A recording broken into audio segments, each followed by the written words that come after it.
मुस्कान Chaurasia, India insight channel में आपका स्वागत है। बढ़ते हैं कुछ खास खबरों की ओर। सांसद के ऊपरी सदन राज्यसभा में अनाजों, दालों, तिल, हल, खाद्य तेल, प्याज और आलू को अनिवार्य वस्तु की सूची से हटाने वाला विधेयक मंगलवार को पारित कर दिया। 15 सितंबर को लोकसभा से पारित हुए अनिवार्य वस्तु विधेयक को राज्यसभा में भी ध्वनि मत से पारित कर दिया गया। यह विधेयक जून में लाए गए अध्यादेश की जगह लेगा। राज्यसभा के उपसभापति से दुर्व्यवहार करने को लेकर मॉनसून सत्र के शेष भाग के लिए निलंबित होने पर रात भर संसद परिसर में विरोध प्रदर्शन करने वाले 8 सांसदों के लिए उपसभापति हरिवंश नारायण मंगलवार सुबह चाय लेकर पहुंचे। निलंबित कांग्रेस सांसद रिपुन बोरा ने कहा, हरिवंश जी सहयोगी की तरह मिलने आए। बतौर रिपोर्ट सांसदों ने चाय पीने से इनकार कर दिया। विपक्ष के कुछ सांसदों द्वारा अपने दुर्व्यवहार करने के विरोध में राज्यसभा के उपसभापति हरिवंश नारायण सिंह ने मंगलवार को कहा कि उन्होंने एक दिन का उपवास रखा है। उन्होंने कहा, 20 सितंबर को राज्यसभा में जो हुआ उससे मानसिक वेदना में हूं। लोकतंत्र के नाम पर हिंसक व्यवहार हुआ।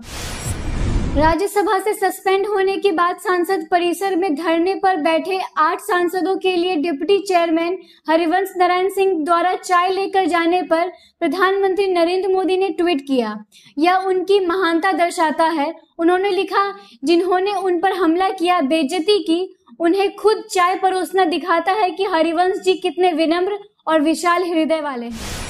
केंद्रीय मंत्री रविशंकर प्रसाद ने कहा है, राज्यसभा के निलंबित सदस्यों द्वारा अपने आचरण के लिए माफी मांगने पर ही उनका निलंबन रद्द करने पर विचार किया जाएगा। उन्होंने कहा, हमने पहले कभी ऐसा नहीं देखा कि कांग्रेस का कोई सांसद राज्यसभा की टेबल पर चढ़कर नृत्य करे, दस्तावेज फाड़े। हमें उम्मीद थी कांग्रेस राज्यसभा में विपक्षी सदस्यों के अमर्यादित आचरण का विरोध करेगी। राज्यसभा के उपसभापति हरिवंश नारायण सिंह ने दुर्व्यवहार को लेकर मॉनसून सत्र के शेष भाग के लिए निलंबित 8 सांसदों के समर्थन में एनसीपी अध्यक्ष शरद पवार ने एक दिन का उपवास रखने की घोषणा की है।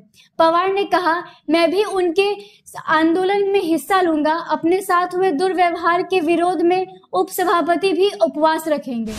पंजाब के मुख्यमंत्री अमरिंदर सिंह ने कहा कि केंद्र सरकार द्वारा रबी फसलों के एमएसपी में की गई मामूली बढ़ोतरी किसानों के साथ क्रूर मजाक है। अमरिंदर के मुताबिक किसान लिखित आश्वासन चाहते हैं कि एमएसपी खत्म नहीं होगा। उन्होंने कहा कि केंद्र सरकार पराली प्रबंधन को लेकर 100 रुपए प्रति क्विंटल का बोनस घोषित करने में विफल रही। वैक्सीन वैज्ञानिक गगनदीप कांग ने कहा कि भारत के लिए कोविड-19 वैक्सीन 2021 की शुरुआत तक तैयार हो जाएगी। वेल्लोर के क्रिश्चियन मेडिकल कॉलेज में माइक्रोबायोलॉजी की प्रोफेसर कांग ने कहा, सभी आयु वर्गों को इम्यूनाइज करने की व्यवस्था का निर्माण करना बहुत चुनौतीपूर्ण होगा। वह वैक्सीन सुरक्षा पर WHO की ग्लोबल एडवाइजरी कमेटी की सदस्य भी है। राज्यसभा सभापति वेंकैया नायडू ने कृषि विधेयकों पर मत विभाजन की मांग पर गौर न किए जाने के आरोप खारिज किए हैं। उन्होंने कहा कि उपसभापति के हंगामे कर रहे सदस्यों से बार बार कहा कि वे अपने स्थान पर जाएं, जिसके बाद वह मत विभाजन की अनुमति देंगे। नायडू के मुताबिक हंगामे में पहले भी विधेयक सदन से पारित हुए। सरकार ने राज्यसभा में बताया कि उनके पास किसानों की आत्महत्या से जुड़े आंकड़े नहीं है, क्योंकि कई राज्य नेशनल क्राइम रिकॉर्ड ब्यूरो को विवरण नहीं भेजते। गृह राज्य मंत्री जी किशन रेड्डी ने कहा, इस रुकावट के कारण कृषि क्षेत्र में आत्महत्या के कारणों का राष्ट्रीय डेटा अपुष्ट था और इसे अलग से प्रकाशित नहीं किया गया। भारत में 24 घंटे में सर्वाधिक 1,02,070 लोगों के डिस्चार्ज होने के बाद देश में मंगलवार सुबह तक कोविड-19 से ठीक होने वालों की संख्या बढ़कर 44,94,720 हो गई।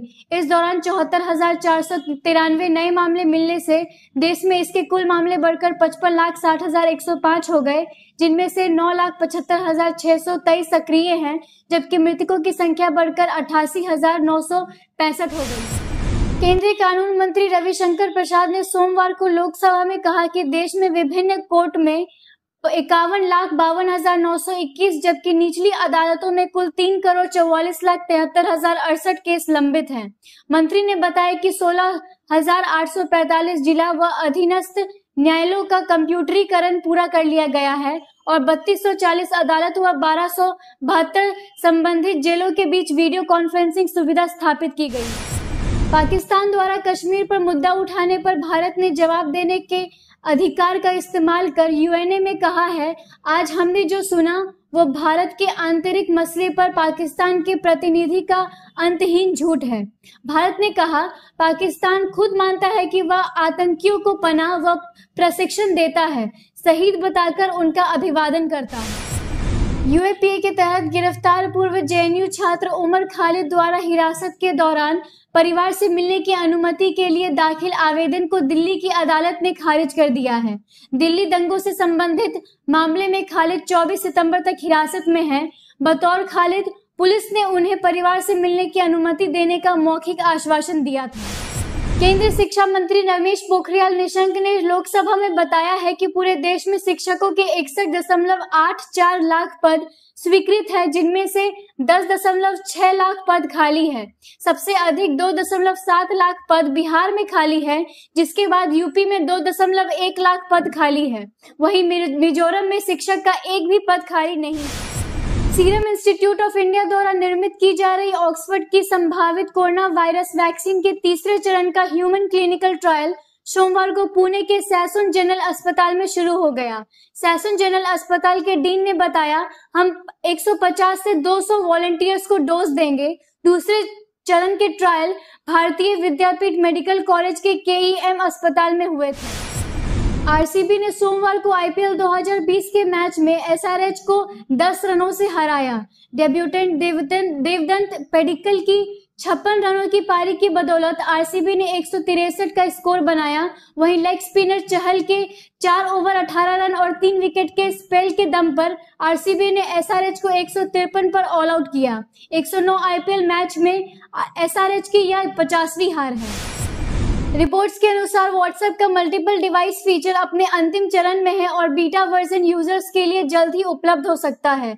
इस फीचर के जरिए यूजर्स को एक साथ 4 डिवाइस पर ही अकाउंट इस्तेमाल करने की सुविधा मिलेगी। वहीं व्हाट्सएप वेब की तरह इसमें प्राइमरी अकाउंट के इंटरनेट से कनेक्ट करने की जरूरत नहीं होगी। रिपोर्ट्स के मुताबिक एलन मस्क की कंपनी टेस्ला ने बेंगलुरु में रिसर्च सेंटर खोलने के लिए कर्नाटक सरकार के अधिकारियों से बातचीत की है।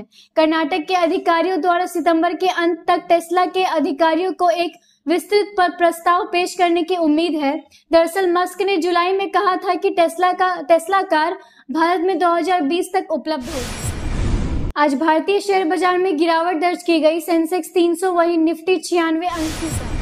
आखिर में आज का इतिहास। आज ही के दिन 1965 में भारत और पाकिस्तान के बीच सीज फायर की घोषणा की गई थी और इसी के साथ 1965 का यह युद्ध का अंत हुआ था। आज के लिए बस इतना ही। इसी के साथ मेरी वीडियो को लाइक और शेयर कर मेरी चैनल को सब्सक्राइब जरूर करें। जय हिंद।